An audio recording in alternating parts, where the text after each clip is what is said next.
Good morning, everyone. Welcome on my YouTube channel. Myself, Dr. Ravi Kesri. Today, I will discuss about the cell cytology. What is the cell cytology? In previous classes, I have discussed about the cell, and today I will discuss about the cell cytology. What is the cell? It is the structural and functional unit of our body.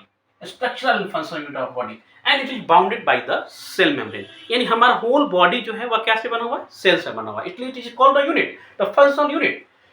और cell membrane है in surrounded by the cell membrane. ये क्या है? Cell membrane है, cell membrane है, cell membrane है. This is the cell membrane surrounded by the cell is surrounded by cell membrane. Plant cell की हम लोग बात करते हैं तो एक और लेयर हो जाएगा, सेल वॉल हो जाएगा. This is the cell wall. But इस cell wall, this cell wall is present only in the plant cell, not in the animal cells. तो हम लोग अभी एनिमल सेल्स की बात कर रहे हैं, ह्यूमन बीइंग की बात कर रहे हैं, तो वहां पर क्या है? सेल मेम्ब्रेन है, सेल मेम्ब्रेन है. और सेल मेम्ब्रेन के अंदर क्या है? एक कॉम्प्लेक्स मटेरियल प्रेजेंट है. और वो कॉम्प्लेक्स मटेरियल को क्या कहते हैं? प्रोटोप्लाज्म. तो प्रोटोप्लाज्म क्या है? Nucleus plus cytoplasm. और साइटोप्लाज्म में क्या है? सेल ऑर्गेनल्स है. यानी प्रोटोप्लाज्म में न्यूक्लियस भी है और साइटोप्लाज्म भी है. साइटोप्लाज्म में contains number of cell organelles. और सेल ऑर्गेनल्स में क्या है? Mitochondria, ribosome, endoplasmic reticulum. कुछ सेल ऑर्गेनल्स क्या है? Membrane bound. और कुछ सेल ऑर्गेनल्स क्या है? Non membrane bound cell organelles है. मेम्ब्रेन बाउंड सेल ऑर्गेनल्स में क्या है? Golgi complex, mitochondria, endoplasmic reticulum. तो कुछ सेल ऑर्गेनल्स क्या है? मेम्ब्रेन बाउंड है. सेल के अंदर क्या है? प्रोटोप्लाज्म. प्रोटोप्लाज्म में क्या है? Nucleus and cytoplasm.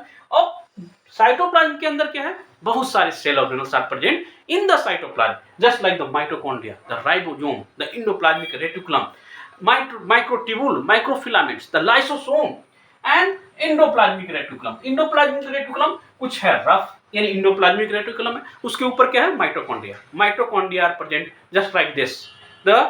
This is the endoplasmic reticulum. और एंडोप्लाज्मिक रेटिकुलम की क्या है? ऊपर mitochondria, sorry, ribosome is present. इसका मतलब this is the rough endoplasmic reticulum. Rough है, इसका मतलब हुआ राइबोसोम प्रेजेंट है, और राइबोसोम प्रेजेंट है endoplasmic reticulum, that is the rough. अगर राइबोसोम एब्सेंट है तो क्या हो गया? That is the smooth. जैसे यहाँ राइबोसोम एब्सेंट है, that is the smooth endoplasmic reticulum. तो सेल ऑर्गेनल्स हैं, लाइसोसोम्स हैं, वेसिकल्स हैं, पेरोक्सिसम प्रेजेंट है, माइक्रोट्यूब्यूल प्रेजेंट है in the cytoplasm. But cell organelle जितने भी प्रेजेंट हैं, कुछ जो है मेम्ब्रेन से बाउंड है और कुछ नॉन मेम्ब्रेन, यानी मेम्ब्रेन नहीं है. तो कुछ मेम्ब्रेनस है और कुछ जो है मेम्ब्रेन बाउंड है, कुछ नॉन मेम्ब्रेनस सेल ऑर्गेनल्स है. जैसे मेम्ब्रेन बाउंड हम लोग कहते हैं Golgi complex, the mitochondria, the lysosomes, the phagosome, lysosome, peroxisomes. These cell organelles are membrane bound. But ribosome, very important.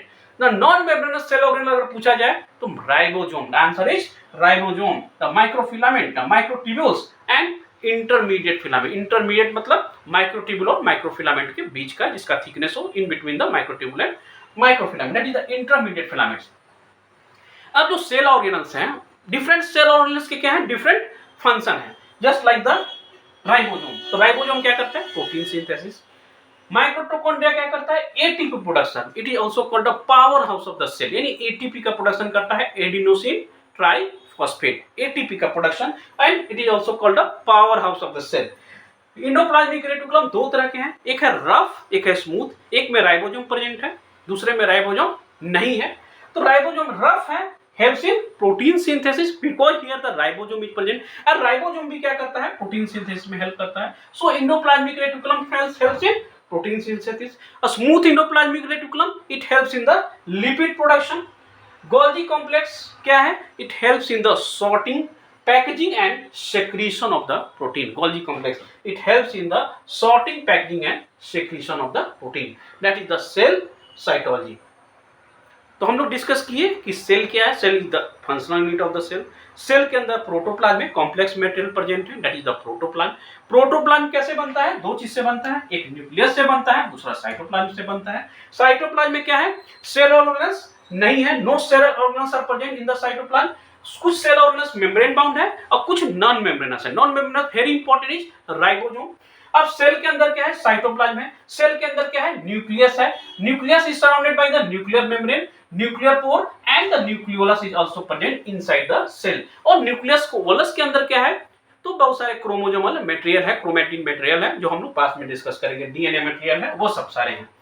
उसके बाद डिफरेंट सेल ऑर्गेनल्स के डिफरेंट फंक्शन है. द राइबोसोम, द माइटोकॉन्ड्रिया, और सारे के अलग अलग फंक्शन है। Golgi complex it helps in the packaging and secretion of the protein. तो डिफरेंट सेल ऑर्गेनल्स के डिफरेंट फंक्शन है।